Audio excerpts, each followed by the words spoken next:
বাঁকুড়া তৃণমূল প্রার্থী অরূপ চক্রবর্তীর মন্তব্য চরম বিতর্কের জন্ম দিয়েছে। দল মুমূর্ষু অবস্থায় প্রয়োজনে পায়ে ধরে ক্ষমা চাইব, তবু ঐক্যবদ্ধ লড়াই লড়ুন, দলীয় কর্মীদের বার্তা দিয়ে বিতর্কে অরূপ চক্রবর্তী। দেখুন হীরকের প্রতিবেদন।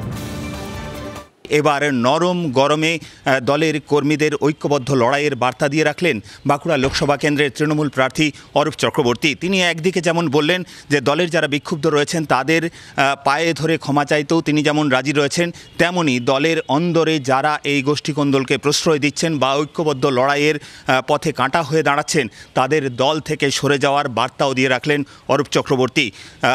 রাজনৈতিক মহলের যেটা ধারণা যে অরূপ চক্রবর্তী আসলে লোকসভা নির্বাচন দলের গোষ্ঠীকন্দলের প্রভাব এড়াতে এভাবেই নরম গরমের পথে হাঁটতে চাইলেন।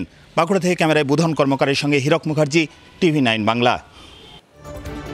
ডায়মন্ড হারবারে তৃণমূল কর্মীর উপরে হামলার অভিযোগ, জখম তৃণমূল কর্মী কৌশিক জানা, ভর্তি হাসপাতালে। ঘটনার সঙ্গে রাজনীতির কোনো যোগ নেই, দাবি বিজেপির। ডায়মন্ড হারবার লোকসভা কেন্দ্রের মশাটে এক তৃণমূল কর্মীর উপর চড়াও হয়ে এলোপাতাড়ি কুপিয়ে তাকে খুনের চেষ্টার অভিযোগ ওঠে এক বিজেপি কর্মীর বিরুদ্ধে। অভিযুক্ত বিজেপি কর্মী নবকুমার নস্করকে গ্রেপ্তার করেছে ডায়মন্ড হারবার থানার পুলিশ। ধৃতকে জিজ্ঞাসাবাদ চালিয়ে এই হামলার ঘটনার পিছনে আর কেউ জড়িত রয়েছে কিনা সেদিকটাও খতিয়ে দেখছে পুলিশ। তবে আহত তৃণমূল কর্মী এই মুহূর্তে ডায়মন্ড হারবার মেডিকেল কলেজ হাসপাতালে চিকিৎসাধীন। তার মাথার পিছনের আঘাত গুরুতর রয়েছে বলে চিকিৎসকেরা জানিয়েছেন। গতকাল রাতেই ডায়মন্ড হারবার বিধানসভার পর্যবেক্ষক শামীম আহমেদের নেতৃত্বে একটি প্রতিনিধি দল আহত তৃণমূল কর্মীকে হাসপাতালে দেখতে আসেন। তবে এই ঘটনাকে ঘিরে ব্যাপক উত্তেজনা ছড়িয়েছে এলাকায়, শুরু হয়েছে রাজনৈতিক চাপানুতর। ডায়মন্ড হারবার থেকে ক্যামেরায় সৌভিকের সঙ্গে শুভেন্দু হালদার, TV9 বাংলা। তৃণমূল প্রার্থী সায়নী ঘোষের দেওয়াল লিখন মোছার চেষ্টার অভিযোগ, নাবালককে মারধরের অভিযোগ শাসক দলের বিরুদ্ধে। আইএসএফ সমর্থক হওয়ায় হামলা, দাবি নাবালকের পরিবারের। সব অভিযোগ অস্বীকার করেছে শাসক দল। তৃণমূল কংগ্রেস প্রার্থী সায়নী ঘোষের দেয়াল মুছে দেওয়ার চেষ্টার অভিযোগে এক নাবালককে বেধড়ক মারধর করার অভিযোগ উঠল তৃণমূল কংগ্রেসের বিরুদ্ধে।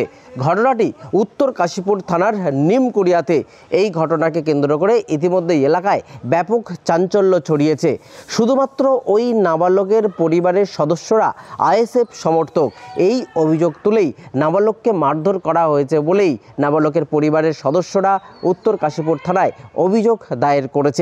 যদিও অভিযুক্তের পরিবারের দাবি যে তাকে মারধর করেছে, অর্থাৎ নাবালককে যে মারধর করেছে সে মানসিক অসুস্থ আছে। অর্থাৎ কেন তিনি ঘটনাটা ঘটাচ্ছিলেন, নাবালক কেন দেয়াল মুছছিলেন, সেই কৈফিয়ত জিজ্ঞাসা করেই শুধু একটু বাদানুবাদের ঘটনা ঘটে, মারধরের কোনো ঘটনা ঘটেনি বলেই জানিয়েছেন অভিযুক্তের পরিবারের সদস্যরা। সম্পূর্ণ ঘটনার তদন্ত শুরু করেছে কাশীপুর থানার পুলিশ আধিকারিকরা। সাইরের সঙ্গে সত্যজিৎ, TV9 বাংলা, ভাঙড়। মালদায় বিজেপি নেতার বাড়িতে হামলা, বাইক ভাঙচুরের অভিযোগ। হামলার জেরে হরিশ্চন্দ্রপুরের কাশিমপুর গ্রামে প্রবল উত্তেজনা। দেখুন সুব্রতর রিপোর্ট। লোকসভা ভোটের দামাবাস্তই একের পর এক সংঘর্ষ, অশান্তির ঘটনা। এবার উত্তর মালদা লোকসভা কেন্দ্রে বিজেপি নেতার বাড়িতে হামলা, অভিযোগের তীর তৃণমূলের দিকে। সেই বিজেপির নেতার বাড়ি ভাঙচুর করা হয়, তার পরিবারের সদস্যদের মারধর করা হয়, এমনকি তার প্রৌঢ়া মাকেও রীতিমতো আঘাত করা হয়। আশঙ্কাজনক অবস্থায় এই বিজেপি নেতার মা এখন হাসপাতালে চিকিৎসাধীন। বিজেপি নেতার দাবি সেই এলাকায় তিনি বিজেপি করেন এবং তার পরিবার বিজেপি করেন বলেই এই হামলার ঘটনা। যদিও যাবতীয় অভিযোগ অস্বীকার করেছে জেলা তৃণমূল নেতৃত্ব।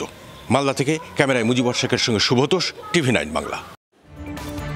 ভূপতিনগর বিস্ফোরণে মেদিনীপুরের 3 তৃণমূল নেতাকে তলব এনআইএর। 2022 সালের মামলায় আজ হাজিরার নির্দেশ। এজেন্সির ভয় দেখে তৃণমূলকে দমানোর চেষ্টা বিজেপির, অভিযোগ শাসক নেতা কুণাল ঘোষের। দেখুন কনিষ্কর প্রতিবেদন। 2022 সালের 3রা ডিসেম্বর ভূপতিনগর থানার অন্তর্গত নাড়ুয়াভিলাতে ভয়াবহ বিস্ফোরণ ঘটে। আর সেই বিস্ফোরণের জেরেই কিন্তু রীতিমতো 3 জন তৃণমূল কর্মীর মৃত্যু হয় ঘটনাস্থলে। সেই ঘটনার সঙ্গে স্থানীয় তৃণমূল নেতৃত্বের কী যোগ রয়েছে সেই বিষয়টাই সরজমিনে তদন্তে নামেন ন্যাশনাল ইনভেস্টিগেশন এজেন্সি বা NIA।